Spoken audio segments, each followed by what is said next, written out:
Ajay Yadav classes में आपका स्वागत है। तो जैसा कि आप सभी जान रहे हैं कि हम लोग एक एमसीक्यू सीरीज चला रहे हैं ताकि जो शिक्षक भर्ती 2026 की तैयारी कर रहे हैं उनका बाल विकास का जो आयाम है वो प्रीवियस ईयर क्वेश्चन से मैं उनको ये समझा सकूं कि क्वेश्चंस किस प्रकार के आते हैं, उनके क्या पैटर्न है।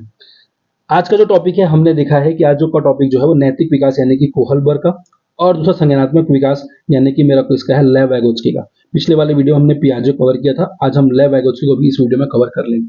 ये जो सारे क्वेश्चंस हैं ये मेरे बनाए हुए क्वेश्चंस नहीं है, ये सारे क्वेश्चन शिक्षक भर्ती एवं टेट के आए हुए प्रश्न हैं। स्टार्ट करते हैं। जो मेरा पहला सवाल है आज का, पहला सवाल ये कहते हैं कि एक बच्ची जो कहती है कि चोरी करना गलत है क्योंकि वह पकड़ी जा सकती है, वह कोहलबर्ग की अवस्था। सबसे पहले लॉरेंस कोहलबर्ग कौन थे? तो लॉरेंस कोहलबर्ग हमारे एक मनोवैज्ञानिक है जिनका एक नैतिक विकास का सिद्धांत था कि बच्चे जो है कैसे नैतिक विकास को अपने अंदर सीखते हैं। तो उन्होंने बताया कि उन नैतिक विकास में 3 अलग अलग स्तर होते हैं। इन्होंने उम्र आयु की बात वहां पर नहीं की थी, और जनरली हमें मान के चलते हैं कि ये पूर्व बाल अवस्था, उत्तर बाल अवस्था और किशोर अवस्था में हम यहाँ पर पहुंच जाते हैं। ये एक हमारा एक एजम्पशन है कि ऐसा हो सकता है करके, एक्चुअल एज डिफाइंड नहीं। ठीक है, 3 स्तर हुआ। 3 स्तर में मैं देख रहा हूँ कि हर एक में 2 अलग अलग और स्टेजेस भी हैं। एक पहला स्टेज, एक दूसरा, फिर थर्ड, फिर फोर्थ, फिर फिफ्थ और फिर लास्ट में 6th। तो 3 स्तर हो गए, जहां पर पहला वाला स्तर हो गया पूर्व पारंपरिक, पारंपरिक और तीसरा हो गया पश्च या फिर उत्तर पारंपरिक। तो इसको मैं थोड़ा सा एक्सप्लेन करता हूँ कि इसमें पहला है क्या। ठीक है, डिटेल वीडियो मेरे यूट्यूब चैनल पे ऑलरेडी बनी हुई है। दंड और आज्ञाकारिता, कोई बच्चा सही गलत को किस हिसाब से करता है कि यार अगर वो गलत करेगा तो उसे क्या मिलेगा, दंड मिलेगा, उसे कोई मारेगा, उसे कोई पीटेगा, ये उसका पहला वाला तरीका हो गया, इसलिए वो किसी भी काम को नैतिक करता है। सेकंड है मेरा साधन मापेक्ष। नैतिक क्या है कि अगर मेरे को उसने एक चप्पल मारा है तो मैं भी उसे वही वाला चप्पल, अगर 6 नंबर के चप्पल से मारा है तो मैं भी उसे 6 नंबर के चप्पल से ही मारूंगा। वो उसका क्या हो गया, एक प्रकार का नैतिक चीजों को बताएगा कि अगर उसने मुझे ऐसे मारा है तो मैं उसे वैसे मारूंगा। ये मैं एक आसान से एग्जाम्पल से समझाने की कोशिश कर रहा हूँ, जिसको बोलते हैं टिट फॉर टैट। थर्ड है मेरा क्या हो जाएगा, अच्छा लड़का अच्छी लड़की, यानी कि क्या होगा, गुड बॉय गुड गर्ल, कि मैं इसलिए अच्छा करूंगी ताकि वो मुझे, मेरे पिताजी मुझे गुड बॉय बोलते हैं इसलिए मैं इस चीज को अच्छा करूंगी। बैड बॉय बोलते हैं जब मैं क्या करती हूँ, बहुत देर तक खेल लेती हूँ, बहुत देर टीवी देखती हूँ, बैड गर्ल बोलते हैं इसलिए मैं इस चीज को नहीं करूंगी। वो उस बच्चे का नैतिक विकास है। कानून और व्यवस्था, मतलब अब बच्चा जो है थोड़ा सा बड़ा हो रहा है, सिंपल सी बात है, सामाजिक नियम को जानने की कोशिश कर रहा है, तो कानून और व्यवस्था यानी कि लॉ एंड पनिशमेंट की बात करता है कि यार ये करना गलत है। रेड लाइट में क्या करना, रेड लाइट में तुमको चला जाना एक गलत चीज है। अगर रेड लाइट है तो रेड लाइट का नियम, ये कानून ये कहता है कि आपको रुकना है। लेकिन उस बच्चे को ये नहीं पता ना कि अगर कोई रेड लाइट तोड़ा है तो उसकी कोई मजबूरी हो सकती है।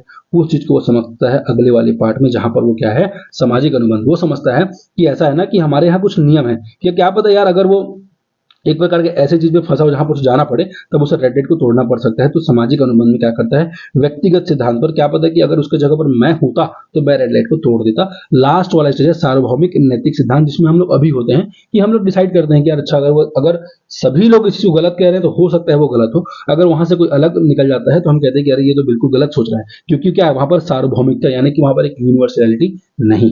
तो ये हमारा अलग अलग स्टेज था जिसको मैंने समझाने की कोशिश बहुत शॉर्ट वे में की थी। इसका लॉन्ग डिटेल्ड वीडियो ऑलरेडी मेरे यूट्यूब चैनल पर है। तो बोल रहा है कि चोरी करना गलत है, ठीक है, क्योंकि वो पकड़ी जा सकती है। तो इसका आंसर बहुत सिंपल है, पहला वाला ऑप्शन हो जाएगा, जहां पर वो सजा तथा आज्ञाकारिता, यानी कि वो डरती है हर एक चीज को कि यार अगर मैं इस चीज को गलत कर दूंगी सजा मिलेगा। ये बहुत सिंपल सा क्वेश्चन था, ऑप्शन नंबर ए इसका सही आंसर हो जाएगा, बाकी दूसरा को देखने की आवश्यकता नहीं पड़ेगी। टेट 2016 में आया हुआ क्वेश्चन था। वाइगोत्स्की के संज्ञानात्मक विकास के सिद्धांत में स्कैफोल्डिंग का अर्थ। संज्ञानात्मक विकास की बात करूंगा तो संज्ञानात्मक विकास के लिए कितने मनोवैज्ञानिक है, रचनावादी उपागम में कितने लोग जानते हैं? तो एक पियाजे, एक वाइगोत्स्की और एक और है जिसको आप बोलते हैं जेरोम ब्रूनर। ठीक है, जेरोम ब्रूनर। यदि आप लोगों ने नहीं पढ़ा होगा तो जेरोम ब्रूनर को एक बार पढ़ लीजिएगा, क्योंकि इनसे भी कई बार क्वेश्चन जो है वो आ सकते हैं। ये तीनों मेरे संज्ञानात्मक विकास के लिए जाने जाते हैं। स्कैफोल्डिंग क्या है? देखो स्कैफोल्डिंग, सबसे पहले तो वाइगोत्स्की का जो थ्योरी है उसको थोड़ा जानने की कोशिश करते हैं कि लेव वाइगोत्स्की क्या है। ठीक है, तो यार लेव वाइगोत्स्की का ये मैंने थोड़ा सा डिटेल आप लोगों को दे दिया है। ठीक है, इसकी जो पीडीएफ है वो मेरे टेलीग्राम चैनल पर आपको देखने को मिल जाएगा। लेव वाइगोत्स्की के लिए उन्होंने रचनावादी उपागम यानी कि हमारे संज्ञानात्मक विकास के लिए अलग अलग चीजों पर काम किया था। उनका जो कुछ कुछ थ्योरी था यार, ठीक है, उनका थ्योरी का नाम था सोशियो कल्चरल डेवलपमेंट थ्योरी, यानी कि वाइगोत्स्की का सामाजिक सांस्कृतिक विकास सिद्धांत। याद है पियाजे बोलते थे कि बच्चे एक्टिव लर्नर्स हैं और बच्चे अपने आसपास चीजों को देखकर सीख जाते हैं, लेकिन ये कहते थे कि बच्चों का एक सोशल कंटेक्स्ट होना जरूरी है, बच्चों का एक समाज होना जरूरी है, उस समाज की संस्कृति को देखकर जो बच्चे हैं वो सीखते हैं। ये हमारे किसने कहा? वाइगोत्स्की भाई साहब ने कहा। और वाइगोत्स्की जब उन्होंने कहा तो उनमें उनका एक टर्म आया जिसको मैं बोलूंगा स्कैप फोल्डिंग। स्कैप फोल्डिंग बहुत ईजी है कि इस बच्चे को मैं कुछ अगर मदद कर रहा हूँ, इस बच्चे को अगर मदद कर रहा हूं यानी कि उसको मैं एक सीढ़ी प्रदान कर रहा हूं, तो वो मेरा क्या हो जाएगा? स्कैप फोल्डिंग, यानी कि मैं उसकी मदद कर रहा हूं। इसी स्कैप फोल्डिंग को हिंदी में अलग अलग नाम दिया गया पहाड़, ढांचा, स्कैफोल्डिंग। तो याद रखना अंग्रेजी वाले साइड में चले जाना, स्कैफोल्डिंग लिखा होगा तो पहाड़ लिखा रहे, ढांचा निर्माण रखा रहे या एक सीखने की सीढ़ियां लिखे रहे, वो सब एक ही बात है। स्कैफोल्डिंग का मतलब है हम उस बच्चे क्या करेंगे, सहायता देंगे, मार्गदर्शन देंगे और धीरे धीरे मतलब समर्थन कम करने का मतलब ये नहीं है कि हम उसको सपोर्ट मतलब मेंटली नहीं, हम उसको फिजिकली धीरे धीरे सपोर्ट करना क्या करेंगे, कम करेंगे, जैसे हमारे माँ बाप हमारे लिए करते हैं। सेकंड उनका थ्योरी था जेडपीडी, यानी कि zone of proximal development. ZPD का फुल फॉर्म क्या है, zone of proximal development. Zone मतलब क्या है कि वह उस क्षेत्र की ओर दर्शा रहा है। प्रॉक्सिमल डेवलपमेंट, प्रॉक्सिमल मतलब एक लिमिटेड और डेवलपमेंट का मतलब हो गया विकास, यानी कि वो एक प्रकार का विकास का क्षेत्र है जहां पर बच्चा जो है वो सीखेगा।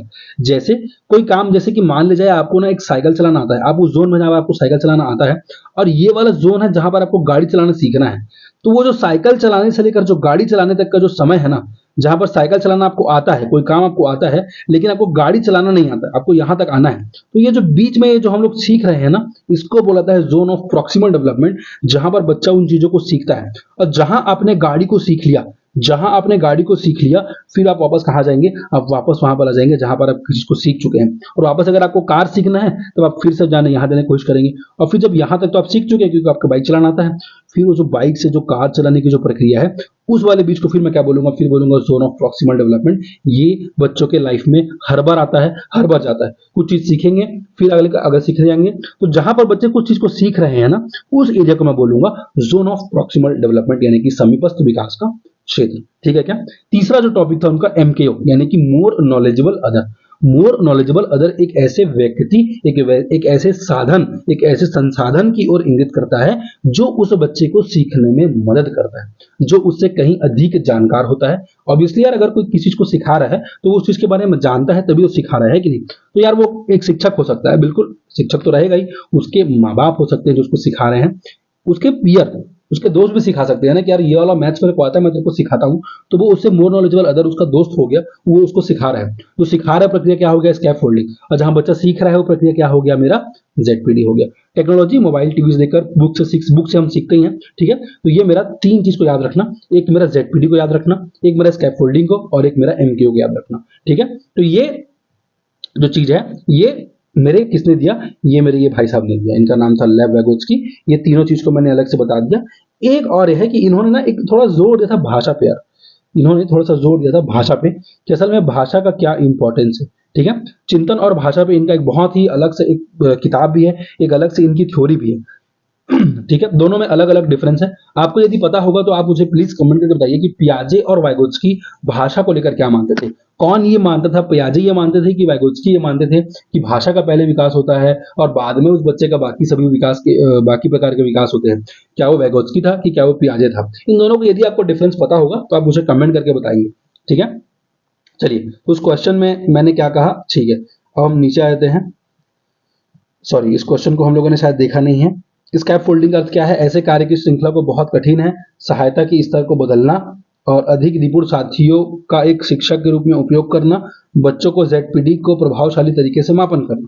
बहुत सिंपल है यार, ये तो बहुत सिंपल बोल रहे हैं कि स्कैप फोल्डिंग का अर्थ क्या है, ऐसे कार्य की श्रृंखला जो बहुत कठिन है, उसमें जो मदद करता है उसको मैं क्या बोलता हूँ, उसको मैं स्कैप फोल्डिंग। क्या मैं सही कह रहा हूं क्या कि ऐसा कोई चीज है, बिल्कुल गलत है, ऐसा कुछ भी नहीं है।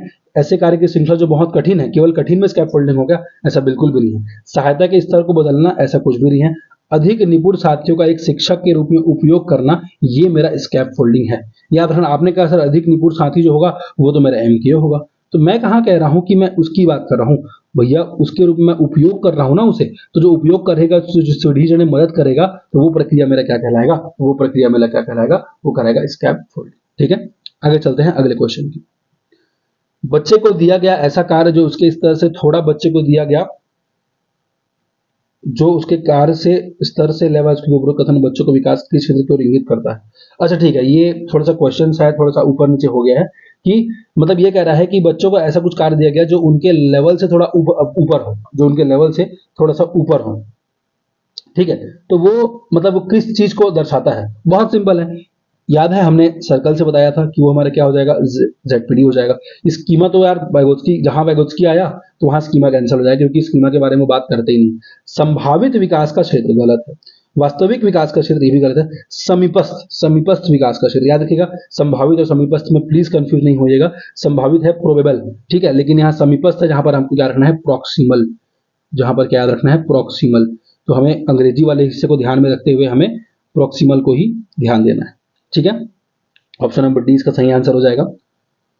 कोहलबर्ग के नैतिक विकास के सिद्धांत के अनुसार निम्नलिखित में से कौन सी अवस्था बालकों के नैतिक विकास की अवस्था नहीं है? कानून एवं व्यवस्था अभिविन्यास, ये तो ठीक है। स्व केंद्रित समाज केंद्रित अभिमुखता, स्व केंद्रित समाज केंद्रित, ऐसा कुछ तो मुझे याद नहीं आ रहा है। सामाजिक अनुबंध याद है, 5 नंबर स्टेज जो था वो यही था क्या, 4 नंबर स्टेज कानून वाला था। दंड एवं आज्ञा वाला याद है क्या, पहला ही चरण था। तो याद रखना ऐसा कोई स्व केंद्रित वाला स्टेज तो यार नहीं था। ये क्वेश्चन टेट 2021 में आया था। तो ऑप्शन नंबर बी जो है इसका क्या हो जाएगा, इसका सही आंसर हो जाएगा, ठीक है। लॉरेंस कोलबर्ग के अनुसार एक कार्य संपादित करना व कुछ करना क्योंकि दूसरे उसे स्वीकार करते हैं, नैतिकता चरण का प्रतिनिधित्व करता है।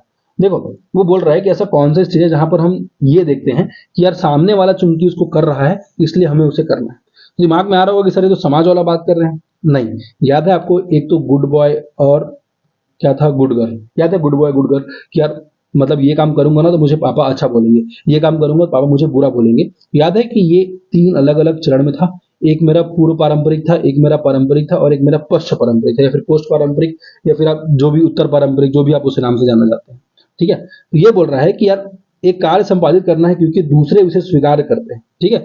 दूसरे उसे, यानी कि वहां पर एक लॉ एंड ऑर्डर की बात हो रही है, मतलब वहां पर एक नियम कानून है, क्योंकि उसका एक नियम है, तो इसीलिए वो मेरा कौन सा आ जाएगा, वो मेरे बीच वाले चीज आ जाएगा, यानी कि मेरा कौन सा आ जाएगा, वो मेरे पारंपरिक में आ जाएगा, ठीक है। अमेरिकी मनोवैज्ञानिक मेरे लॉरेंस कोलबर्ग का ये तीसरा स्टेज का सेकंड वाला स्टेज की बात कर रहा है। एक कार्य के दौरान मनीषा स्वयं से इस बारे में बात कर रही है कि वह किस प्रकार कार्य को आगे बढ़ा सकती है। भाषा और विचार का लेव वाइगोत्स्की के अनुसार इस प्रकार की निजी भाषण, देखो निजी भाषण याद रखना, ठीक है। एक आएगा आपके हमेशा, जब भी आप पढ़ेंगे तो एक आएगा स्व केंद्रित, यानी कि स्व केंद्रीकरण, ठीक है, ईगो सेंट्रिज्म, सेल्फ सेंट्रिज्म, जब भी वो ऐसा आएगा तो याद रखना वो पियाजे का है, इसका है पियाजे का। मनोवैज्ञानिक विकार, ऐसा कुछ नहीं है कि बच्चे आपस में बात कर रहे हैं मतलब वो उसमें मनोवैज्ञानिक विकार है, उसमें किसी प्रकार का कुछ दिक्कत है, ऐसा कुछ नहीं है। संज्ञानात्मक अपरिपक्वता, नेगेटिव स्टेटमेंट हटा देते हैं, अपरिपक्वता, इमेच्योर, ऐसा कुछ भी उसमें नहीं है। स्वनियमन जो है वो लेव वाइगोत्स्की स्वनियमन की बात करते हैं, ठीक है। बच्चे क्या करते हैं मिरर में अपने आप से, कई बार देखो बच्चे जब क्या करते हैं, बच्चे ना खेलते हैं, बच्चे मतलब देखो वो गुड़िया से खेल खेल की बात करते हैं, ठीक है। मतलब हम लोग भी देखा ना कि बच्चे जो है छोटे छोटे गुड़िया पकड़ रहते हैं, उनसे वो बात कर करके खेलते हैं, तो वो क्या है, वो उनका स्वभाव, वो उनका स्वनियमन है कि एक प्रकार से वो बात खुद से कर रहे हैं, उनको ऐसा लग रहा है कि उनकी भी कुछ प्रॉब्लम्स हो सकती है, ठीक है। तो वो मेरा क्या हो जाएगा, स्वनियमन हो जाएगा। जहां पर वाइगोत्स्की ये मानते हैं कि बच्चे स्वयं से बात करके अपनी कई बार समस्याओं का समाधान या अपने स्वयं का विकास को कर लेते हैं। तो ये मेरा क्या हो जाएगा, स्वनियमन या फिर निजी भाषा हो जाएगा, ठीक है। नैतिक विकास को परिभाषित करने वाले मनोवैज्ञानिक कौन थे? बहुत सिंपल है, नैतिक विकास को सर हम तो जानते हैं लॉरेंस कोलबर्ग, उनका बहुत बड़ा छेटो अलग अलग स्टेज है, लेकिन यहाँ पर तो कोलबर्ग जो है मेरे ऑप्शन में नहीं है। मैंने पिछले वीडियो में बताया था कि जीन पियाजे द्वारा 2 अलग अलग नैतिक विकास के स्टेज को बताया गया था, याद होगा, एक हेट्रोनॉमस और एक मेरा ऑटोनॉमस, ठीक है। एक स्वायत्त, एक पराधीन नैतिकता के आधार पर उन्होंने 2 अलग अलग प्रकार से नैतिकता को वर्गीकरण किया था। और ये क्वेश्चन देखो टेट में आया हुआ क्वेश्चन है, ठीक है, अच्छा क्वेश्चन है। तो इसका आंसर क्या हो जाएगा, जीन पियाजे। उपरोक्त में से कोई नहीं मार के टिक मार्क करके नहीं आ जाना, क्योंकि जीन पियाजे जी ने भी संज्ञानात्मक विकास पे भी काम किया है और नैतिक विकास पे भी काम किया है, ठीक है। नैतिक विकास को उन्होंने आधे में छोड़ दिया था, इसके बाद ही फिर लॉरेंस कोलबर्ग का जो थ्योरी है वो आया था। लॉरेंस कोलबर्ग विकास के क्षेत्र में शोध करने के लिए आते हैं। फिर से बहुत इजी क्वेश्चन है, संज्ञानात्मक में पियाजे हो गया, वाइगोत्स्की हो गया, ब्रूनर हो गया, शारीरिक में नहीं, गामक में नहीं। ये क्या हो जाएगा आंसर नंबर, नैतिक इसका सही आंसर हो जाएगा, ठीक है। वाइगोत्स्की के अनुसार बाल विकास एक परिणाम है, याद है। वाइगोत्स्की को हम क्या बोलते हैं, वाइगोत्स्की को हम बोलते हैं कि सर वो एक सोशियो और सेकंड है कल्चरल, वो एक सोशियो कल्चरल एक मनोवैज्ञानिक है, यानी कि उनका एक सामाजिक, वो मानते हैं कि बच्चों के सीखने में ना एक सामाजिक अंतर संबंध होना आवश्यक है। यहाँ पर ऑप्शन नंबर ए जो है बहुत सिंपल सा क्वेश्चन है, बहुत सिंपल है, इसका आंसर भी हो जाएगा। स्कैप फोल्डिंग से तात्पर्य क्या है, बहुत सिंपल है। स्कैप फोल्डिंग याद है, हम सीढ़ी पहाड़ की बात कर रहे थे। स्वयं आसानी से कर पाता है, ऐसा बिल्कुल नहीं है, ठीक है। मित्रों की मदद से कर पाता है, क्या ऐसा हो सकता है कि मित्रों की मदद से कर पा रहा है, यानी कि वो एक प्रकार से मेरा स्कैप फोल्डिंग होगा, ठीक है। इस ऑप्शन को थोड़ा हम साइड में कर देते हैं, कोई दिक्कत नहीं है।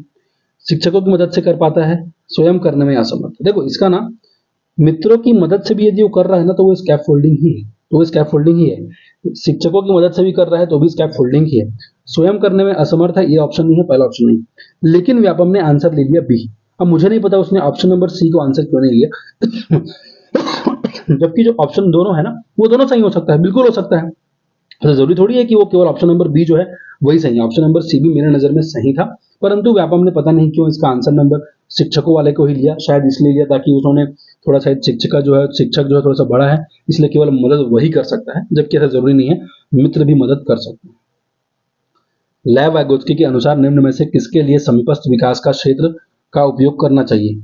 मतलब बच्चे को क्या सिखाने के लिए हमें समीपस्थ यानी कि उनका जो जेडपीडी वाला जो कॉन्सेप्ट है वो किसके लिए उपयोग करना चाहिए? स्वास्थ्य में, जेंडर में? ऐसा बिल्कुल नहीं है। केवल शिक्षण में? केवल शिक्षण में तो मतलब सभी चीज में लाइफ में कर सकते हैं, तो थोड़ा सा रुक जाते हैं। शिक्षण थोड़ा सा मतलब ये क्या है ना, थोड़ा सा डाउटफुल हो जाता है ना कि केवल शिक्षण में कैसे करेंगे। फिर शिक्षण और मूल्यांकन में, हाँ ये थोड़ा सा सही लग रहा है कि शिक्षण में करना चाहिए और मूल्यांकन में भी कर सकते हैं। आकलन में, केवल आकलन में, ये भी गलत है। तो मुझे क्या करना है, टीचर में क्वेश्चन आया हुआ था, मुझे इन दोनों में बेस्ट को निकालना था, तो केवल शिक्षण से अच्छा है ना कि शिक्षण और मूल्यांकन वाले ऑप्शन में चला जाओ। तो ऑप्शन नंबर सी जो है इसका क्या हो जाएगा, सही आंसर हो जाएगा।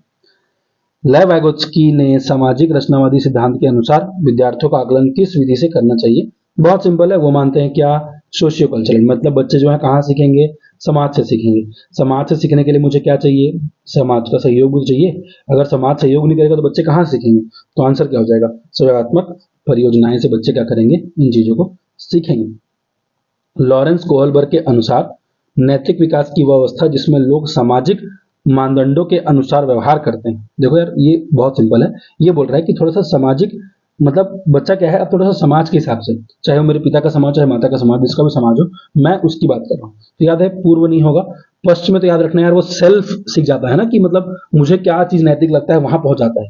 अभी भी समाज की बात कर रहे हैं, मतलब वो कौन सी बात कर रहा है, वो परंपरागत इस तरह की बात कर रहा है। ऑप्शन नंबर बी जो है इसका क्या हो जाएगा, इसका सही आंसर हो जाएगा। कोहलबर्ग के नैतिक विकास के सिद्धांत के अनुसार एक शिक्षक को बच्चे में नैतिक मूल्यों की स्थापना के लिए क्या करना चाहिए? लॉरेंस कोहलबर्ग जो है वो क्या चाहते थे कि बच्चों को अगर हमें उन्हें करना चाहिए, तो याद होगा कि लॉरेंस कोहलबर्ग हमेशा एक कहानी बताते थे, ठीक है, और कहानी में वो शायद तक एक डिलीमा की बात करते थे। अगर आप लोगों ने पढ़ा होगा तो हाइंस का डिलीमा, तो वो डिलीमा से ही मतलब बच्चों को क्या करते थे कि चर्चा के दौरान ही बच्चों को सिखाने की कोशिश करते थे। सख्त अनुशासन नेगेटिव स्टेटमेंट है, बच्चों की नैतिकता में मूल्य संबंधी सामग्री पढ़ाने गलत। बच्चों का व्यवहार संबंधी नियमों की जानकारी देने से बच्चे सीख जाएंगे, नहीं। वो चाहते थे कि बच्चों में एक सकारात्मक चर्चा हो। जैसे वो डिलीमा, हाइंस का डिलीमा लेते थे कि उसकी माँ बीमार थी तो दवाई से चोरी करनी चाहिए कि नहीं करनी चाहिए, उस पर उन्होंने एक पूरी थ्योरी बना दी थी। तो वैसे ही ये चाहते हैं कि हम बच्चों पर चर्चा करें। शिक्षक भर्ती सहायक शिक्षक का क्वेश्चन है, आसान सा क्वेश्चन है। वाइगोत्स्की ने बाल विकास के बारे में कहा कि यह संस्कृति और अनुवांशिकता के कारण, मेरे हिसाब से तो नहीं, और अनुवांशिकता को तो वो नहीं मानते थे। सामाजिक अंतर क्रियाओं के कारण हो सकता है सर। औपचारिक शिक्षा का उत्पाद गलत। समावेशन और समायोजन बिल्कुल गलत है, ये तो क्योंकि पियाजे की बात थी। तो ऑप्शन नंबर बी क्या हो जाएगा, ऑप्शन नंबर बी सामाजिक अंतर क्रियाओं के कारण होता है, ये बिल्कुल सही आंसर है। लॉरेंस कोलबर्ग विकास के क्षेत्र में शोध के लिए जाने जाते हैं। लॉरेंस कोलबर्ग बहुत सिंपल है, नैतिक संज्ञानात्मक में पियाजे, वाइगोत्स्की एंड कोलबर्ग। 2019 सहायक शिक्षा क्वेश्चन था। ये देखो ये भी 2019 क्वेश्चन है। जेडपीडी, ये सबसे आसान क्वेश्चन है कि जेडपीडी क्या है। मैंने बताया था ना कि पी जो है मेरा प्रॉक्सिमल है, पी जो है मेरा क्या है, प्रॉक्सिमल है। बस बाकी सब तो वही है, zone of proximal development, Hindi में कहेंगे समीपस्थ विकास का क्षेत्र। एक शिक्षक लेव वाइगोत्स्की के संज्ञानात्मक विकास के सिद्धांत पर विश्वास करता है, वह अपने विद्यार्थियों का आकलन करने के लिए निम्नलिखित में से किस विधि की प्राथमिकता देगा? स्मृति आधारित, वस्तुनिष्ठ प्रश्न, व्यक्तिगत परियोजनाएं, सहयोगात्मक योजनाएं। इस क्वेश्चन का आंसर आप लोग बताएंगे कि लेव वाइगोत्स्की का थिंकिंग क्या था संज्ञानात्मक विकास को लेकर, और कमेंट करेंगे कि क्वेश्चन नंबर इसको मान लेता हूं 15, तो 15 का ऑप्शन नंबर आप सभी लिखकर बताएंगे कि वो क्या होगा, ठीक है। नैतिक विकास के चरणों को क्रम में व्यवस्थित कीजिए। ये तो यार one of the easiest question है, अगर आप लोगों ने सही से इस चीज को क्या किया होगा, याद किया होगा, ठीक है। कि मतलब सबसे पहले याद होगा आज्ञा एवं दंड, याद है क्या, सबसे पहले बच्चे क्या सीखते, आज्ञा एवं दंड। और अगर ऑप्शन नंबर डी को देखूं तो पहला ऑप्शन इसी में एन है, अच्छा इसमें भी एन था, तो अच्छा ठीक है, रुक जाते हैं पहले ऑप्शन नंबर ए और ऑप्शन नंबर डी में। सेकंड वाला क्या होगा, क्या व्यक्ति का आदान प्रदान, सामाजिक अनुबंध, अच्छा व्यक्तिगत संबंध, सामाजिक अनुबंध एवं व्यक्तिगत आधार। अब यहाँ पर से मुझे अगर कुछ पता नहीं होता तो मैं क्या करता, यहाँ पर लास्ट वाले को देता कि व्यक्तिगत अधिकार जो है वो, मुझे ये सब चीज लास्ट में समझ में आता। लास्ट में आता है कि नहीं आता? और लास्ट में देखो अगर दो ऑप्शन बच गया है तो लास्ट में इसमें एम है और इसमें ओ है, ओ वाला कौन सा? ऑप्शन नंबर ए में चुपचाप चला जाऊंगा। हालांकि अगर बीच में भी देखोगे समझ में आ जाएगा यार कि कौन सा सामाजिक अनुबंध है, व्यक्तिगत आदान प्रदान है, आगे करता दंड पद, अच्छा व्यक्तिगत संबंध कौन सा है, ये मैंने पिछले थोड़ी देर पहले ही इन चीजों को अच्छे से क्लियर समझाया। कोहलबर्ग के नैतिक विकास के किस चरण में व्यक्ति अपने व्यवहार के परिणाम के बजाय दूसरों की अपेक्षा अनुसार कार्य करता है? बताओ ऐसा कौन सा है जहां पर वो अपने बारे में नहीं सोचता है, जहां पर वो सामने वाले के बारे में सोचता है? क्या ऐसा है क्या कि वो परंपरागत चरण की बात कर रहे हैं, जहां पर उसे गुड बॉय गुड गर्ल बनना है, जहां पर उसे लॉ एंड नियम की, जहां पर सॉरी लॉ नियम एवं कानून की बात करता है? परंपरागत चरण इसका हो सकता है क्या उत्तर? वैगोत्स्की ने भाषा को माना है एक सांस्कृतिक उपकरण। लास्ट क्वेश्चन है ये, मनोरंजन अदिति व्यर्थ, उन्होंने एक सांस्कृतिक उपकरण माना है। आप सभी लोगों के लिए एक क्वेश्चन है, और वो क्वेश्चन कौन सा है कि इस क्वेश्चन का आपको आंसर को बताना है, ठीक है, कि वो संज्ञानात्मक विकास में व्यक्तिगत परियोजनाएं सीखेगा, वास्तुनिष्ठ प्रश्न स्मृति आधारित किससे वो सीखेगा? क्वेश्चन नंबर 15 का आंसर बताएंगे। इसकी पीडीएफ आपको मेरे टेलीग्राम चैनल पर मिल जाएगा, प्लीज लोगों से शेयर कीजिए ताकि मैं और लोगों की हेल्प कर सकूं। Thank you guys.